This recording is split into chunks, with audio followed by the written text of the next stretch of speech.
तो यार मुझे बस बालकनी में बैठ के आप लोगों के साथ थोड़ा सा चिल करना है और मेरे अपकमिंग ट्रैवल प्लान्स के बारे में थोड़ी सी जानकारी आपको देनी है। हम कल दोपहर को 3 बजे मुंबई के लिए निकलने वाले हैं। वहाँ से हम एक इंटरनेशनल फ्लाइट पकड़ के 8 दिनों के लिए वेकेशन पे जाने वाले हैं। और मैं पिछले 4 या 5 घंटों के लिए सिर्फ वीडियोस एडिट कर रहा था, बिकॉज इस वीडियो के पहले के जो 3 वीडियोस आपने देखे वो अभी मेरे हार्ड डिस्क पे पड़े थे, बिकॉज मैंने बैक टू बैक शूट्स किए। So all of that work was pending और मुझे वो सारा काम निकलने के पहले खत्म करना था। अभी मैंने एक वीडियो लगा दिया एक्सपोर्ट पे, बाकी के 2 एडिट हो चुके हैं। ये वीडियो एक्सपोर्ट होने के बाद मैं अगला वाला ओवरनाइट डाल दूंगा। पर मैंने नोट्स ऐप पे एक पैकिंग चेकलिस्ट बनाई है which is a very good tool. और क्योंकि ड्यूरेशन ऑफ स्टे 8 डेज है, हमें एक बहुत बड़ी सूटकेस लेके जानी पड़ेगी। 2 shorts, cargo shorts, T shirt, sleeveless top, whey protein, ready to drink whey, protein bar, shaker, creatine, blah blah blah. मैंने बहुत बड़ी लिस्ट बनाई है। तो अभी अपने ब्रेन को थोड़ा सा ब्रेक देने के लिए मैं बस यहाँ पर बालकनी में बैठा हूँ। सनसेट हो गया है, it is currently blue hour. काफी मिक्स्ड फीलिंग्स आ रहा है related to going on vacation. Vacation से मेरी एक बहुत लव हेट रिलेशनशिप है, बिकॉज मुझे अपना खुद का जो डेली रूटीन होता है वो इतना ज्यादा पसंद है कि वेकेशन पे जाने के बाद वो रूटीन थोड़ा सा डिस्टर्ब होता है, मैं ठीक से ट्रेन नहीं कर पाता। पर मुझे ये बात हमेशा पता है कि वेकेशन से जब मैं वापस आता हूँ तो मुझे एक क्रिएटिव रीसेट, एक क्रिएटिव बूस्ट मिलता है विच आई कैन कैपिटलाइज ऑन। और हम कहाँ जा रहे हैं उसकी अगर बात की तो we are going to Vietnam once again. पिछले साल के अक्टूबर में मैं एक सोलो ट्रिप पे गया था 6 दिनों के लिए वियतनाम। पर वियतनाम को आप मुंबई की तरह विजुअलाइज कर सकते हो। वो एक बहुत ही स्ट्रेच्ड आउट कंट्री है, यानी कि विड्थ की अगर बात की तो इट्स नॉट दैट मच। पर नॉर्थ टू साउथ अगर आपको वियतनाम ट्रैवल करना होगा तो वो literally I think Delhi Pune जितना डिस्टेंस है, कुछ 1000 किलोमीटर। ज्योग्राफिकल स्टैट्स आप गूगल भी कर सकते हो। पर लास्ट टाइम मैंने सिर्फ वियतनाम का नॉर्थ और साउथ देखा था। तो नॉर्थ में मैंने हनोई देखा था, उसके बाद मैं हो ची मिन सिटी गया और फिर वापस मुंबई आ गया। इस बार मुझे वियतनाम को और डीपली देखना है। सेंट्रल वियतनाम में भी देखने के लिए बहुत कुछ है। और वियतनाम क्यों? Because I love that place. बहुत कल्चरली ब्यूटीफुल है, वहाँ के लोग बहुत वेलकमिंग है, बहुत अच्छे हैं and I feel like there is a lot to see. Plus e visa होने की वजह से, लाइक अगर आप एक इंडियन पासपोर्ट होल्डर हो तो ई वीसा के लिए आप बहुत आसानी से अप्लाई कर सकते हो। तो किसी एम्बेसी में जाने की कोई जरूरत नहीं है। Plus it's a direct flight, तो कोई लेओवर्स नहीं, बस फ्लाइट में बैठो, 5 घंटों के बाद आप वियतनाम में पहुंच जाओगे। But that is the brief. और इस बार हम 8 दिनों के लिए जा रहे हैं। That will be fun. थोड़ी नर्वसनेस आ रही है बिफोर एन इंटरनेशनल ट्रिप वाली, जो थोड़ी टेंशन होती है at the back of the mind. पर मजा आएगा। आई डोंट नो मैं कितना रिकॉर्ड करूंगा कि नहीं, बिकॉज इस ट्रिप का जो पर्पस है वो कंटेंट निकालना नहीं है, बस थोड़ा डिस्कनेक्ट करना, to have a good time, एक रीसेट। ये सारे इस ट्रिप के रीजंस है and to create good memories, because I feel like ultimately that's what life is about. आप कितने भी पैसे कमाओ, कौन सी भी लैम्बोर्गिनी, फेरारी खरीदो, पर जब आप अपने आखिरी सांस पे रहते हो तो the only thing you think about are the memories, right? Create good memories. Create इसीलिए बोला बिकॉज आप रिस्पॉन्सिबल हो। आपके मेमोरीज को क्रिएट करने के लिए सिर्फ और सिर्फ आप रिस्पॉन्सिबल हो। एक्सटर्नल सर्कमस्टांसेस और सिचुएशंस उसे डिक्टेट नहीं कर सकते। पता नहीं कि कल जिम जाऊंगा कि नहीं। I want to go because एक लास्ट सेशन तो बनता है and I think I record it. मैं एक बार अवधूत को मैसेज करूंगा, देखूंगा कि वो फ्री है कि नहीं। हैमस्ट्रिंग्स बाय द वे बहुत सोर है, कल लेग्स है। लास्ट लेग डे पे मैंने आरडीएल किया था बहुत टाइम के बाद, तो hamstrings I don't think recover होंगे। पर दैट डजंट मीन कि हम क्वाड्स और काल्व्स को ट्रेन नहीं कर सकते। Not gonna take a day off just because of that. तो हम अवधूत को टेक्स्ट करते हैं, we will ask him. Mostly हम कल इवॉल्व जाएंगे one last time. Plus I feel like leg days के लिए मुझे वो हैमर स्ट्रेंथ की लेग प्रेस, अपने दिल के करीब जो लेग डे इक्विपमेंट है वो ज्यादा पसंद है। तो वील प्रोबेबली डू दैट। अच्छा लगता है एक्चुअली, ऐसा लगता है कि मैं किसी दोस्त के साथ बात कर रहा हूँ। I really appreciate you guys. Beautiful. मिलते हैं फिर, देख लेना। अगर मैं रिकॉर्ड करूंगा इसका मतलब मैं इवेंचुअली जिम गया। So I hope you guys are killing it. याद है पिछले वीडियो के एंडिंग में मैं आप लोगों से बालकनी में बात कर रहा था। I was a little stress. उस टाइम पे मेरा ब्रेन इतना फ्राई हो गया था, इतना ओवरलोड हो गया था। अच्छी चीज यह है कि कल निकलने से पहले की जो भी चीजें थी वो मेजोरिटी हमने खत्म कर लिया, पर ऐसी बहुत सारी चीजें हैं जो आज भी कंप्लीट करनी है। इसीलिए जिम करने के बाद जो भी बचा हुआ समय होगा उसमें हमें वो बचे हुए काम करने पड़ेंगे। जो काम मैंने आज सुबह खत्म किए, सबसे पहले एक वीडियो एक्सपोर्ट पे लगा दिया, उसमें मुझे थोड़े से करेक्शंस एनिमेशंस बनाने थे, प्रीमियर प्रो की वजह से कुछ ग्लिच आ गया जिसकी वजह से वो वापस री एक्सपोर्ट करना पड़ा। इवन दो आजकल सब कुछ इलेक्ट्रॉनिक हो गया है, मेरे पास अपने आईफोन पे सारे सॉफ्ट कॉपीज है, फ्लाइट टिकट से लेके ई वीसा तक। और आई feel like in case iPhone को कुछ हो जाता है या आईफोन गुम जाता है, चोरी हो जाता है, ऐसे केसेस में प्रिंट आउट्स होना बहुत जरूरी हो जाता है। इसीलिए यहाँ पर मैंने e visa, flight ticket, PAN card, travel insurance, इन सब के कॉपीज ऐसे निकाल के रखे हैं जो मैं एक फोल्डर में रखूंगा और फिर वो जाएंगे मेरे बैकपैक में। उसके बाद हमें इंटरनेशनल फ्लाइट के लिए वेब चेक इन करना है। मैंने एक्चुअली कल दोपहर को वियतनाम एयरलाइंस के वेबसाइट पे जाके चेक किया था, पर वहां पर लिखा था कि फ्लाइट के डिपार्चर के पहले 24 आवर्स के टाइम पीरियड के बाद वो वेब चेक इन का जो भी पोर्टल है वो खुलता है, इसीलिए अब वो काम भी करना पड़ेगा। And I think we should be good. फिर बाकी के टूथब्रश, रेजर, ऐसी चीजें जो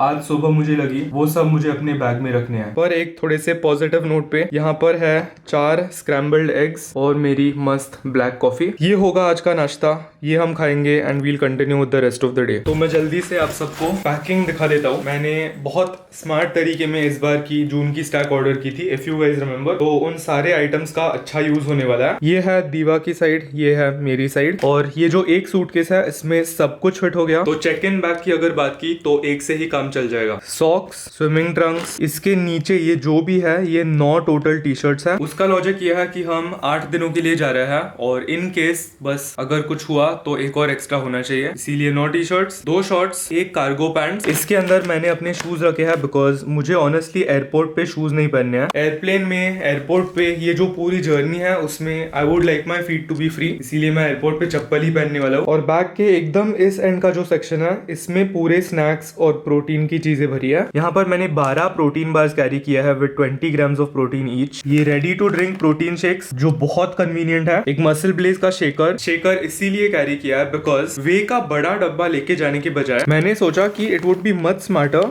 टू कैरी अ पाउच। तो इनके वेबसाइट पे ऐसे रीफिल पैक्स होते हैं, उनमें से मैंने एक रीफिल पैक उठाया है। और यार आज के पूरे दिन में ना I have just been munching on this. ये है मसल ब्लेज का नया पुदीना ट्रेल मिक्स। ये बेसिकली एक नट्स एंड सीड्स का कॉम्बिनेशन है, तो इसे भी मैं पैक करके लेके जाने वाला हूँ। इसके पर 100 ग्राम्स में 27 ग्राम्स ऑफ प्रोटीन है। मुझे हमेशा से चखना, कैशूज, ये सारी चीजें बहुत टेस्टी लगती थी। So hats off to Muscle Blaze. अगर आपको बीच बीच में स्नैकिंग करने की आदत है, पढ़ाई करते वक्त कुछ खाने की आदत है या काम करते वक्त कुछ खाने की आदत है, this will be the perfect partner for you. इसमें बहुत सारा फाइबर है, ये आपके डेली फैट इनटेक का ध्यान रखेगा। लुक्स समथिंग लाइक दिस, काफी टेस्टी है। और इस प्रोडक्ट के बारे में मेरी फेवरेट चीज है ये जिपलॉक। तो इसे कंज्यूम करने के बाद आप बहुत आसानी से इस पैकेट को बंद कर सकते हो and you can carry it with you wherever you go. Plus ये ग्लूटेन फ्री है और ट्रांस फैट फ्री है।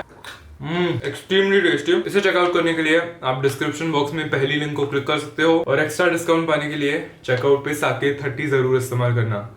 Good job Muscle Blaze. और बाकी की चीजों के बारे में अगर बात की, आपको इस टेबल पे जो भी दिख रहा है उसका मेजॉरिटी सामान जाने वाला है मेरे इस काले बैकपैक में। इशू है कि मैंने उसकी पैकिंग अभी चालू नहीं की बिकॉज मेरे पास सिर्फ एक ही बैकपैक है और ये बैकपैक हमें आज जिम लेके जानी है, जिसमें हम नी स्लीव्स, स्ट्रैप्स, इन सारी चीजों को कैरी करेंगे। तो जिम से वापस आने के बाद ये जो बैकपैक है इसकी पैकिंग इतनी कॉम्प्लिकेटेड नहीं होगी। ये एक्सपोर्ट खत्म होने के बाद लैपटॉप का चार्जर, ये जो भी मेसी वायर्स आपको दिख रहा है, हेडफोन्स, पासपोर्ट, ये सारी चीजें जाएंगी इस बैकपैक के अंदर। एंड चीज है कि मैंने इसके अंदर भी इन केस थोड़ी सी भूख लगती है एयरपोर्ट पे पहुंचने के पहले, तो मैंने 2 प्रोटीन बार्स कन्वीनियंटली इस कंपार्टमेंट में रखे हैं। पर ये बैग वैसे काफी हल्की होने वाली है। एंड बिफोर आई फॉरगेट, यहाँ पर कुछ मिसलेनियस बाथरूम आइटम्स भी हैं जो हमें कैरी करने हैं। मेरा toothbrush, razor, lens cap, lens solution, lenses को अभी पहन लेते हैं और ये सारा सामान जाएगा बैग के अंदर। एंड दिस, ये मुझे काफी अच्छा लगा, ये मैंने लास्ट टाइम ट्रैवल के पहले लिया था। तो ये जो बड़ा फोम का कंटेनर है ये लेके जाने के बजाय this becomes nice and handy. One last time, let's do this. मैं बहुत ओवरथिंक कर रहा था यार, आज जाऊँ कि ना जाऊँ, क्योंकि हमारी कितने 11, 12, 1, 2, 3 5 घंटे में हमें मुंबई के लिए निकलना है और ऑलमोस्ट 12-13 घंटे के बाद हमारी एक लंबी इंटरनेशनल फ्लाइट है। तो मैं बहुत सोच रहा था जाऊँ कि ना जाऊँ, overthink and if you tell any normal person ना, वो कहेंगे कि क्यों यार, लाइक इवन मेरे पापा कह रहे थे कि क्यों जा रहा है, आज ट्रैवल करना है, रेस्ट कर ले थोड़ा, but we aren't normal people right. इसी से मुझे एक पुश मिलता है, इससे ये मेरा फ्यूल है इन अ वे। अगर मेरी जगह और कोई होता तो वो ये नहीं करता। लाइक कौन जाएगा जिम, और वो भी लेग्स ट्रेन करने हैं? मैं पागल हो गया हो क्या? अगर पुश या पुल होता मैं अंडरस्टैंड करता, ट्रैवल के पहले थोड़ी अपर बॉडी पंप करके एयरपोर्ट जाना वो सब, बट लेग्स कौन ट्रेन करता है जिस दिन हम निकलने वाले हैं? But we are gonna do it. और देखो लॉजिकली, लॉजिकली सोचो, हमारे वर्कआउट के लिए सिर्फ 45 मिनट्स लगते हैं, इसीलिए ऐसा भी नहीं है कि हमारे पास टाइम नहीं है। अभी सिर्फ 9:45 बज गए हैं, most of our work is done, तो हम जिम जाने वाले हैं और हम जाके लेग्स ट्रेन करने वाले हैं। सिर्फ एक चीज है कि मैंने 3 दिन पहले जब लेग्स ट्रेन किया था तब बहुत समय के बाद आरडीएल किया था। आई थिंक ये मेरा पहला आरडीएल सेशन है पोस्ट लोअर बैक इंजरी, और काफी स्मूथली गया। मैंने 3 प्लेट्स यानी 140 kg रेप आउट किया, उसका एक टॉप सेट लगाया, पर मेरे हैमस्ट्रिंग्स को एक स्ट्रेच्ड आउट पोजीशन में ट्रेन होने की आदत नहीं है, इसीलिए वो कुछ ज्यादा ही सोर है। तो 90% चांसेस है कि हम आज हैमस्ट्रिंग्स को ट्रेन नहीं करेंगे। अगर करेंगे तो लेग प्रेस खत्म होने के बाद हम उस हैमस्ट्रिंग कर्ल की मशीन पे बैठ जाएंगे। We'll do 1 warm up set और फिर हम डिसाइड करेंगे हैमस्ट्रिंग्स ट्रेन करूँ कि ना। मेरी फिलोसफी ये है, बहुत स्ट्रॉन्ग फिलोसफी है, अगर एक मसल ग्रुप सोर है then just back off, like don't train, because technically वो रिकवर नहीं हुआ है। और अगर एक मसल ग्रुप पूरी तरीके से रिकवर नहीं हुआ है तो why stress it out even more? Let it adapt back to its original या slightly bigger size before you can hit it again. अवधूत पहुंच गया, चलो निकलते हैं। तो on the menu for today आज मोस्टली quads और calves। सिंस आज मेन्यू पे calves भी है, मैंने ध्यान पूर्वक अपने शूज कैरी किया है, क्योंकि उस स्टैंडिंग calf raise मशीन का जो प्लेटफॉर्म है वो अगर बेयर फीट किया तो थोड़ा चुभता है। Okay then one last time इसीलिए क्योंकि आई डोंट नो हम जिम नेक्स्ट कब जा पाएंगे। आई एम श्योर वहाँ पर होटल जिम में एक अच्छा खासा जिम होगा, पर ट्रैवलिंग के चक्कर में पता नहीं इफ इट मेक सेंस और not, but let's go make the most out of this session.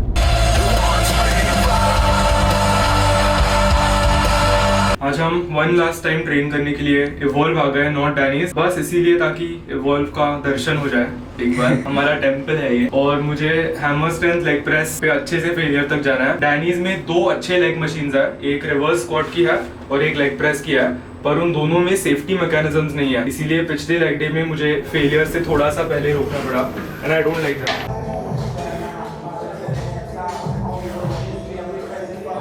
जब से हमने एक मेन हैवी सेट करने का अप्रोच चालू किया है, तब से एक बहुत कॉमन क्वेश्चन आ रहा है, वो है कि क्या मैं डायरेक्टली अपने टॉप सेट पे जाता हूँ? उसका आंसर नो है। अगर आपका जो वर्किंग वेट है वो बहुत ज़्यादा है, लाइक इस केस में 5 प्लेट्स एंड अ 10, तो मैं एडवाइस करूँगा एटलीस्ट 2 वार्म अप सेट्स लो। और अगर आप लेट्स से सिर्फ 20 kg डंबल प्रेस करते हो तो एक वार्म अप सेट काफ़ी होगा। I usually warm up with 50% of my top set weight if the weight is too light, पर हैवी होगा तो एटलीस्ट 2 वार्म अप सेट्स।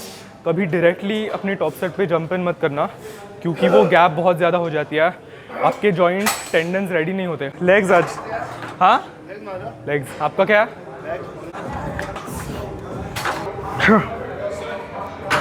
तो ये था हमारा पहला warm up set, 2 plates 7-8 reps किए just to get blood flow. अब हम एक और वार्म अप सेट करेंगे मोस्टली 3.5 प्लेट्स के साथ, और फिर हम जाएंगे 5 प्लेट्स। मैं आपको एग्जैक्टली बता नहीं सकता कि वार्म अप सेट्स कितना लेना चाहिए, जस्ट मेक श्योर कि it's not too close to your top set, वरना आप फालतू में एनर्जी वेस्ट करोगे। पर ये एक ऐसी चीज़ है जो एक्सपीरियंस से इंस्टिंक्टिवली आ जाती है, अंदर से ही आपको पता चलेगा। जितने लंबे समय के लिए आप ट्रेन करते जाओगे वैसे आपको ये छोटे छोटे डिटेल्स पता चलते जाएंगे। सो 3 and a 10 last warm up set.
बहुत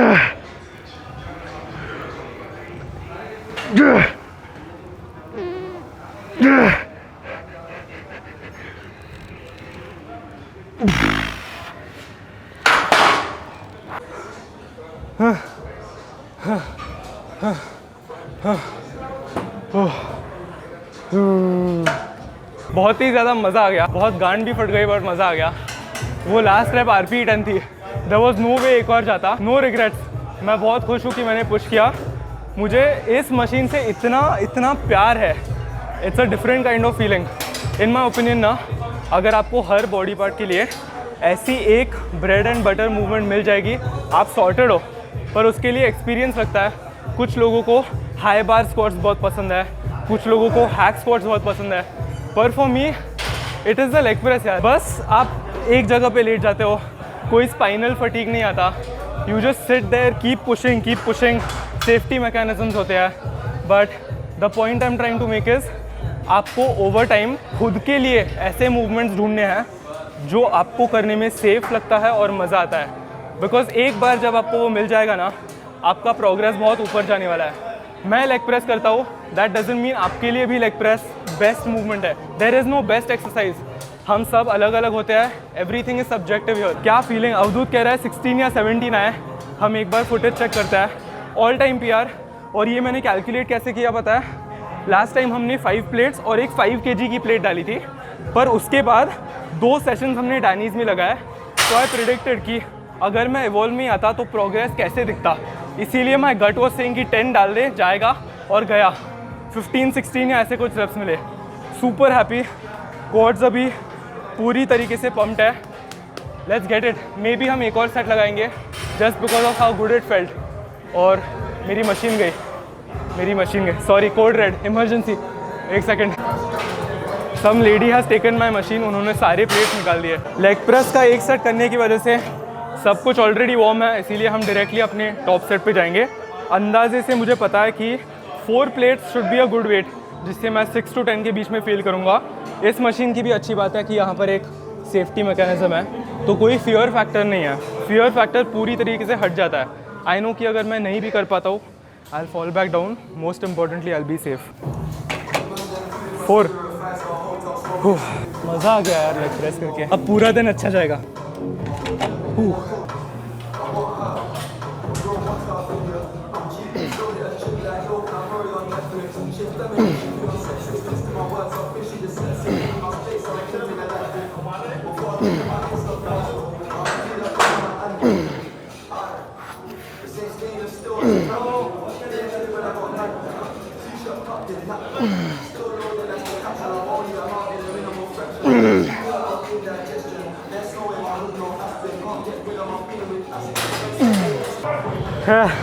वाह यार, काफ़ी टाइम हो गया जब से हमने ये मूवमेंट किया। आई think I will include this, leg press का एक सेट फिर इसका एक सेट। और अच्छा है कि लेग प्रेस पहले करने की वजह से क्वाड्स ऑलरेडी फटीग्ड है, तो हमें ज़्यादा हैवी वेट यूज़ करने की भी ज़रूरत नहीं है। वरना आई थिंक 5 प्लेट से स्पाइन, लोअर बैक ये पहले गिव आउट करती है। Glutes, but I am happy, we will start including this.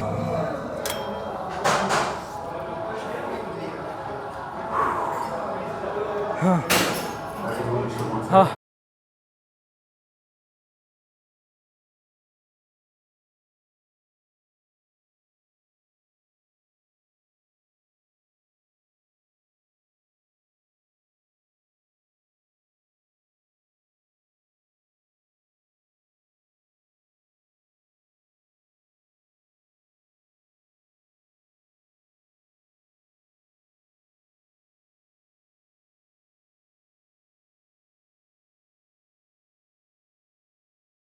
Quartz के सो फार 3 टॉप सेट हुआ है। मैं सोच रहा हूँ मैं एक और सेट करूंगा। 4 is a good number two shoot for. Even कल जब हमने बैक ट्रेन किया तो हमने 4 टोटल टॉप सेट्स किए। आई थिंक अगर आप हफ्ते में 2 सेशंस लगा रहे हो, 4 working sets 8 total weekly sets till failure is a good volume that I like to shoot for. तो लेग प्रेस का एक हो गया, हैक स्क्वाट का एक हो गया, लेग एक्सटेंशन के 2 करेंगे, जस्ट बिकॉज इससे मैं अपने क्वाड्स को अच्छे से आइसोलेट कर पाता हूँ। 2 कंपाउंड मूवमेंट्स के सेट्स हो गए, अब 2 आइसोलेशन, अच्छा बैलेंस रहता है। नेक्स्ट सेट के लिए मे बी मैं थोड़ा सा हैवियर जाऊंगा। अभी 82 के साथ हमने किया, आई थिंक 15 या कुछ रेप्स मिले होंगे। 89 शुड बी गुड। मुझे 6 to 10 या 8 to 12 के बीच में फील करना है।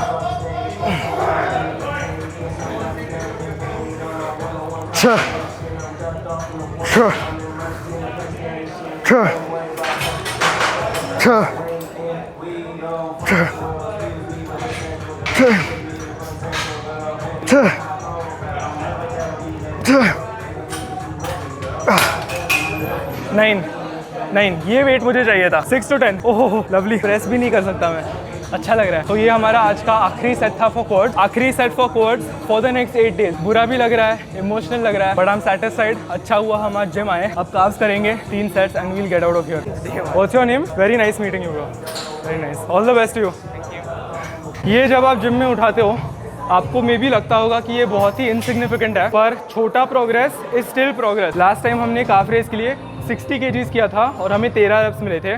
सिंस आई गॉट 13, हम थोड़ा सा वेट बढ़ाएंगे। This is progress. प्रोग्रेस छोटा छोटा होता है, it comes in baby steps. अचानक से 20 kgs नहीं बढ़ा सकते आप। मेरा प्रेडिक्शन है कि 14 reps जाने वाले हैं।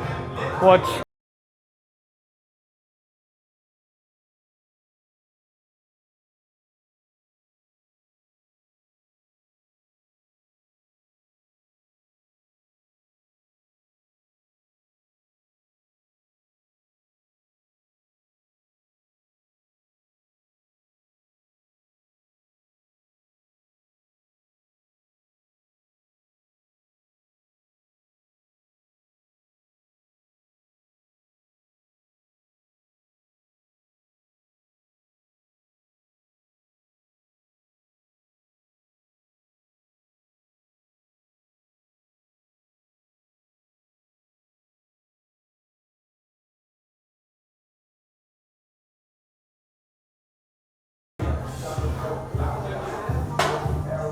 आज हमें निकलने से पहले एक और काम करना है। ये जो भी आपको बाल दिख रहा है वो ट्रिम करने हैं। लोग बहुत पूछता है, आई डोंट नो व्हाई, आप बॉडी हेयर कैसे निकालते हो? सादा ट्रिमर लेता हूँ, ज्यादा कुछ आते नहीं है। आई थिंक लास्ट टाइम मैंने 4 या 5 महीने पहले ट्रिम किया था, तभी भी ग्रोथ इतनी सी है। इस पूरे रीजन पे कभी ट्रिमर इस्तेमाल नहीं किया है, बाल ही नहीं आते फॉर्चुनेटली। अच्छा है, मैं जो भी अपनी फिजिक डिस्प्ले करना चाहता हूँ उसके लिए this is the most ideal. I am happy. इसके में भी 1 या 2 और sets and then we'll go home. कुछ सामान भी लाना है निकलने से पहले, वो मैं आपको जिम के बाद बताऊंगा। आई डोंट नो व्हाई, जब भी मैं लेग स्ट्रेन करता हूँ मेरे फोरआर्म्स और मेरे आर्म्स भी पंप हो जाता है। Look at that when. I think leg press का वो ग्रिप करने की वजह से ना ये पूरा पंप हो जाता है एरिया। देखो यार, इन दी एंड मैं बहुत ही ज्यादा खुश हूँ कि हम जिम गए। मेरा मूड, एवरीथिंग इज गुड। अब हम अच्छे से ट्रैवल कर सकेंगे। काफी अच्छा लगा यार। I am very happy with this leg workout. Hamstring strain नहीं कर पाए बिकॉज वो थोड़े से सोर थे, बट दैट्स ऑल राइट। अब जिम के बाद ना इवॉल्व जिस फ्लोर पे है, 6th फ्लोर पे, उसी सेम बिल्डिंग के ग्राउंड फ्लोर पे एक नई जॉकी की शोरूम खुली है, इसीलिए वहां से मैंने ये उठाया एक पैक ऑफ 3 briefs, बिकॉज अभी मेरे पास आई थिंक सिर्फ 7 या 8 है और it's always good to have more. तो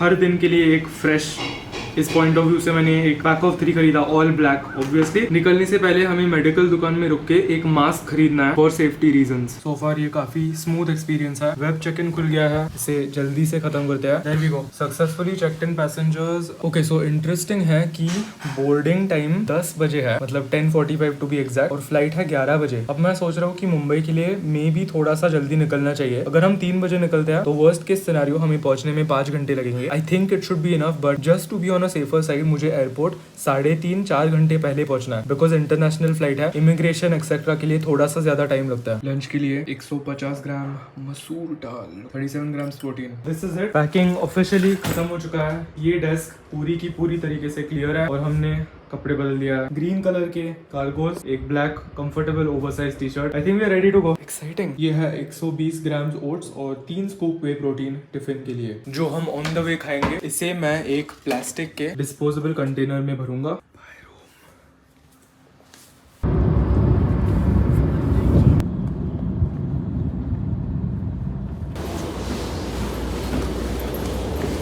मैं आपको एक थोड़ा सा ब्रीफ अपडेट देना चाहता हूँ। आप बिलीव नहीं करोगे कि क्या हुआ। हम मुंबई पहुँच गए 8 बजे और हमें इन टोटल मुंबई पहुँचने के लिए 6.5 घंटे लगे, क्योंकि एक्सप्रेस वे पर 2 आवर्स इन कुछ एक्सीडेंट या कुछ हुआ, जिसकी वजह से उन्होंने पूरी एक लेन ब्लॉक कर दी थी। इसीलिए हम ऑलमोस्ट 4 घंटे बस पैनिक में थे कि कैसे तो करके हमें एयरपोर्ट पहुंचना है वरना फ्लाइट मिस हो जाती। पर we made it in time और 8 बजे पहुंचे, मतलब डिपार्चर के 3 घंटे पहले। पर इंटरेस्टिंग चीज़ यह है कि पहुंचने के बाद हमें सिक्योरिटी चेक, इमिग्रेशन और चेक इन सब के लिए सिर्फ आधा घंटा लगा, बिकॉज आज for some reason Mumbai airport पे कोई रश नहीं है। तो हाँ, अभी हमने एक प्लेन बोर्ड किया है। अगले 15 मिनट में it will take off and I will see you guys in the next video, जहाँ पर हम होंगे हनोई में। अगर आपको ये वीडियो पसंद आया, एक लाइक छोड़ देना। दिल से पसंद आया किसी भी दोस्त के साथ शेयर करना। Stay safe, take care. मैं मिलूंगा आप लोगों से बहुत जल्द अगले वीडियो में।